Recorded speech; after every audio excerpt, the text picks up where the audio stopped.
everyone, welcome back to the channel. Thanks for tuning in and watching. We're over at Hertz, early Monday afternoon, Vancouver Airport, and we'll just give you a quick update here. We got a couple Tesla Model 3s.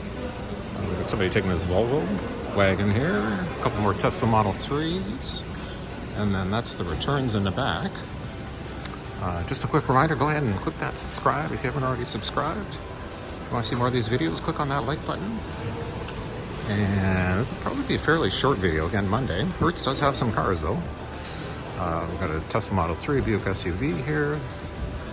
Looks like a Sonata, another Model 3, Malibu, Corolla, Model 3. You know, I need to pop in and ask what they're, if there's not a line one of these times, find out what they're asking for the upgrades on the Model 3s. And then we got one of these Kona electric SUVs here. Toyota Prius, another Corolla. Got a VW, I think that's a Golf. Pacifica minivan.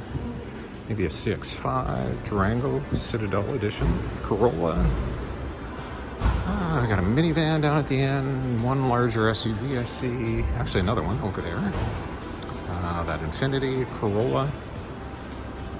One of these, I think that's a 2 Series BMW. Oh, somebody's taking this 5-liter Mustang convertible, good choice. And we got a VW here. Another minivan, RAV4. Another Model 3's coming in. And I think that's going to wrap it up. All right. Thanks, everyone, for tuning in to this really short update. Again, Vancouver Airport here. And I'll see you guys in the next one.